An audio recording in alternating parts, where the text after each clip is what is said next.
Olá, irmãos. Hoje iremos falar da mulher samaritana, que se encontra em João, capítulo 4. Essa história conta que o Messias era necessário passar por aquela região. E era mais ou menos meio-dia, quando o mestre, cansado da viagem, sentou-se à beira do poço de Jacó. E ali veio uma mulher samaritana tirar água daquele poço. Bom, meus irmãos, era necessário que o Messias passasse por ali para despertar a mulher, para despertar a sua igreja, a sua noiva. Aquela mulher, meus irmãos, estava indo tirar água, buscar conhecimento, sabedoria no poço de Jacó, no abismo de Israel, no abismo do diabo.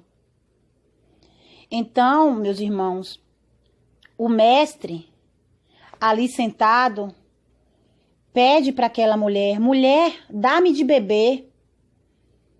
Ou seja, dá-me um conhecimento, mulher. Dá-me essa sabedoria. Me dá um pouco, mulher, do teu entendimento. E por que o mestre estava cansado e resolveu sentar-se à beira do poço? Bom, irmãos, o Messias estava cansado dessa viagem aqui na terra, o mundo cheio de idolatrias, adorações a diversos deuses, o povo duro de entendimento, resistentes ao Espírito puro do Pai. Então, aquela mulher foi ao poço de Jacó tirar água naquele monte. O poço, meus irmãos, nada mais é do que a representação do sistema religioso. Para ser mais exato, o sistema mosaico, 613 preceitos de Moisés. A mulher confunde o Messias com o judeu e diz assim para ele: como pode tu, judeu, pedir a água a mim, eu que sou samaritana?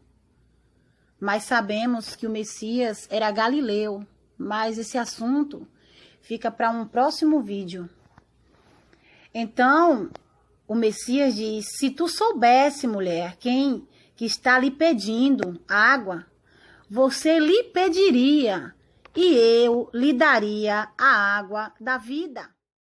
Então a mulher pergunta: onde tu tens, pois, desta água? Tu queres ser maior do que Jacó? Por acaso você é maior do que o nosso pai, Jacó? Lembra que o Messias disse: na terra não chame ninguém de pai, pois só há um pai, que é aquele que está no céu. Mas Jacó era tratado como pai. E Jacó aqui estava sendo representado a figura de Israel através dele. Então, o Messias era sim maior do que Israel, porque o Messias, ele era o primogênito do Pai. E o Messias, todo o poder foi dado para ele. Aí a mulher pensa assim e diz: como que você vai tirar a água? Você não tem balde e o poço é fundo. Note, meus irmãos, é necessário ter um balde para ter o acesso até aquela água. É necessário ter esse balde para ter acesso a esse conhecimento. Ou seja, sacrifício. Sem o balde não é possível. Diferente do Messias, né? Todo aquele que me pedir, eu darei.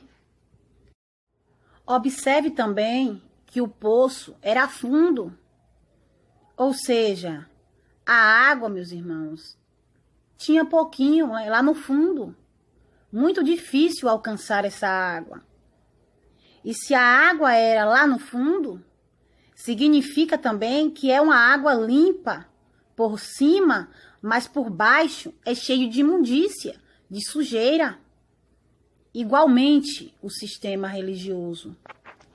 Isso me lembra aquela passagem que o Messias diz assim para os religiosos: vocês são como sepulcros caiados, belos por fora, mas podres por dentro, cheio de ossos. Aí o mestre diz assim para ela: qualquer que beber dessa água tornará a ter sede novamente. Mas aquele que beber da água que eu lhe der, esse nunca mais terá sede, porque a água que eu lhe der, nele se fará um manancial de águas vivas que jorra de dentro da pessoa. Muito conhecimento. Compreendeu, meus irmãos? Qualquer um que beber dessa água, desse ensino, das religiões, tornará a ter perguntas sem respostas. Esse conhecimento jorra de dentro da pessoa. Observe, é diferente do poço, em que a água é aquela água parada ali dentro daquele poço, aquela água suja, onde andam também as rãs. As rãs andam em poços. Lembra lá dos 3 espíritos de rãs? Andam também dentro dos poços, dentro das cisternas. Então, a mulher diz assim: mestre, dá-me então dessa água, para que eu nunca mais venha sentir sede, mestre, e para que eu não precise mais, mestre, voltar aqui neste monte, trazer meu baldezinho. É isso que ela quis dizer, trazer meu balde, vir até aqui, fazer todo esse sacrifício, para vir buscar água, para vir buscar conhecimento, para vir buscar a palavra, para vir buscar o Pai, aqui neste monte, aqui neste poço. Então o mestre, ele fala assim: vai, chama o teu marido e volte cá. Só que esses maridos, meus irmãos, não são homens físicos, não são maridos verdadeiros. Até mesmo porque se fosse, aquela mulher já estaria morta. Porque não seria possível ela se casar 5 vezes. Segundo a lei de Moisés, ela já teria morrido, apedrejada, se possível. Então a mulher lhe respondeu: eu não tenho marido.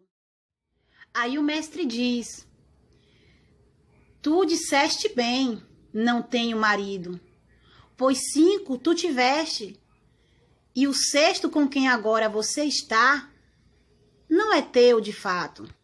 Nisto falou com verdade. Então a mulher, nesse momento, ela reconheceu o mestre e disse: agora eu sei que tu és um verdadeiro profeta. Os 5 maridos, meus irmãos, que essa mulher tinha, eram deuses. Esses deuses faziam parte da cidade de Samaria, pois Samaria foi invadida por 5 nações, e cada nação trouxeram um Baal diferente para ser adorado. E o 6º marido com quem essa mulher estava, que não era marido de fato, era o Deus de Israel. Aí a mulher diz: os nossos antepassados adoravam nesse monte, mas os judeus nos dizem que é em Jerusalém. E o que é que o Messias responde? Mulher, creia em mim, apenas em mim, creia. Vai chegar a hora, mulher, que nem neste monte e nem nos templos irão buscar o Pai. O Pai, mulher, é espírito, e se importa que os seus filhos obedientes os obedeçam em espírito e em verdade. Então a mulher diz: eu sei que quando o Messias vier, ele nos explicará todas as coisas. E ali o mestre se revela para ela e diz: eu sou o Messias, eu que falo contigo. Logo em seguida, a mulher deixou os potes, as práticas dela ali, e fez o ide, foi e anunciou o reino.